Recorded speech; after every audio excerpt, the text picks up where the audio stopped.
Welcome to Outside Views. Today we delve into yet another chaotic chapter in the ongoing Brexit saga. This time the focus shifts to an issue that has left tens of thousands of British motorists both bewildered and frustrated. In 2023 alone, over 62,000 driving fines were issued to British motorists by French authorities, marking a rise from that already staggering 59,000 fines issued in 2022. And this story is more than just about traffic violations. It underscores the growing disarray and confusion stemming from the UK's departure from the EU.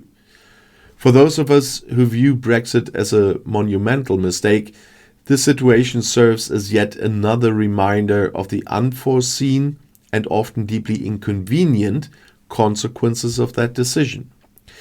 But to truly understand how we've reached this point, we need to step back and explore the history that has brought us here, as well as the broader implications of these developments.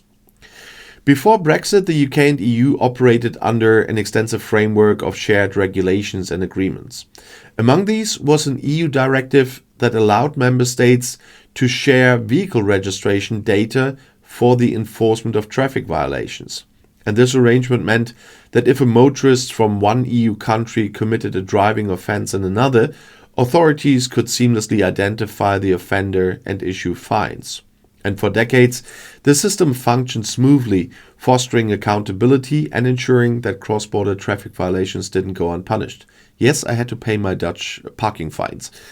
British motorists who committed infractions in France or any other EU country could expect to receive fines at their UK address, and the process was straightforward for both motorists and authorities.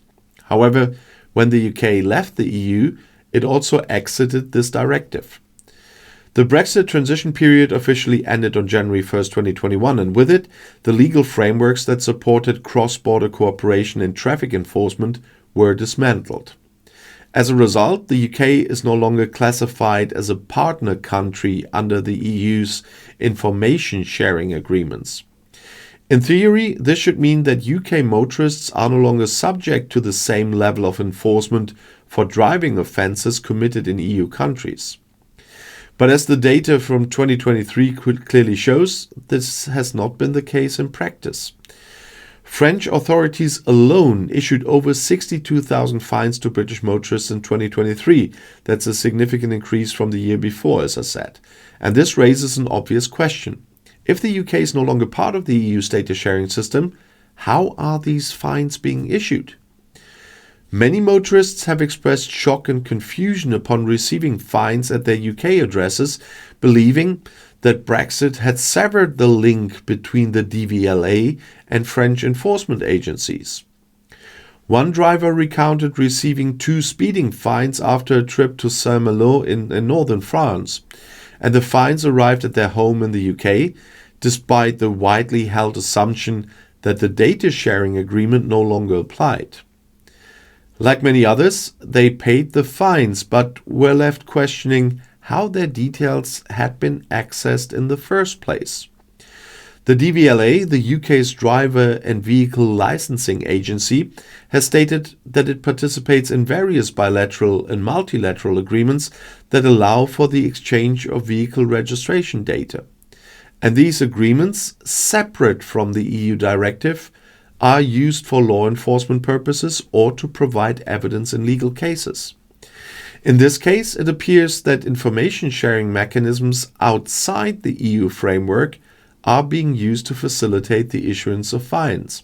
However, the lack of transparency around these processes has left motorists feeling uncertain about their rights and obligations. France's road safety agency, Sécurité Routière, has confirmed that the UK is no longer as a partner country under the old EU directive. But it's clear that data is still being shared in some capacity, likely through alternative agreements or manual processes. And this inconsistency has created a patchwork system of enforcement that varies not only by country, but also by individual case.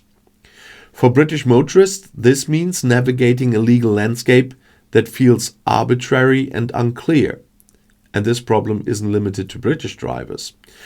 According to data from ONISR, France's road statistics agency, motorists from non-EU countries like Bulgaria, from EU countries like Bulgaria and Greece have also been issued fined, although they are not being formal partners of this EU directive. That's what the non-EU part was.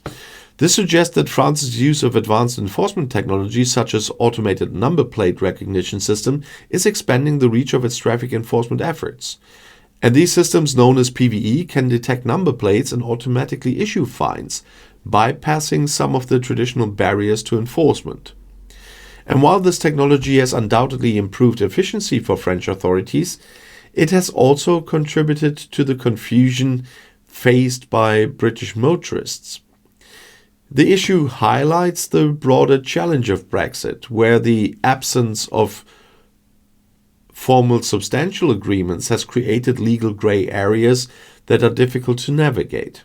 And for those affected, the fines themselves are often less frustrating than the lack of clarity surrounding the process.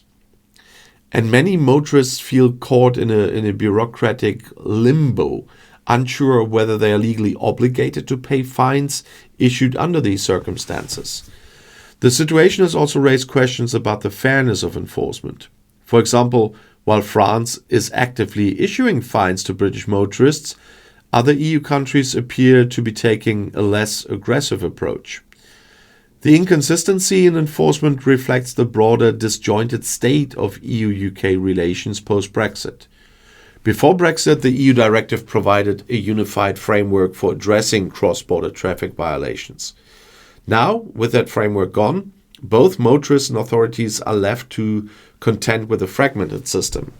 And some experts have called for the UK and the EU to negotiate a new agreement to address this gap, because I'm of the position that everybody who breaks the law has to pay his fines.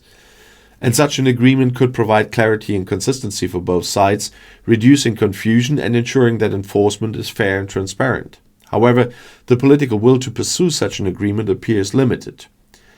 With Brexit still a contentious issue on both sides of the Channel, reaching a consensus on even seemingly minor issues like traffic fines remains a challenge. And this story is just a microcosm of the broader problems created by Brexit. It highlights how the dismantling of shared systems and frameworks has led to confusion, inefficiency, and frustration for ordinary people.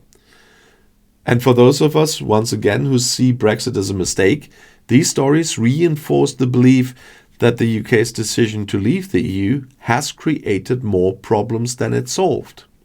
The promise of sovereignty and independence has come at the expense of cooperation and simplicity, leaving individuals and businesses to bear the burden.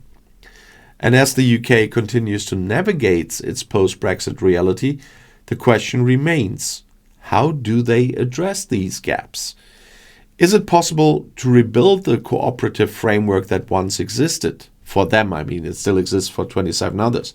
Or are they destined to continue grappling with these fragmented systems?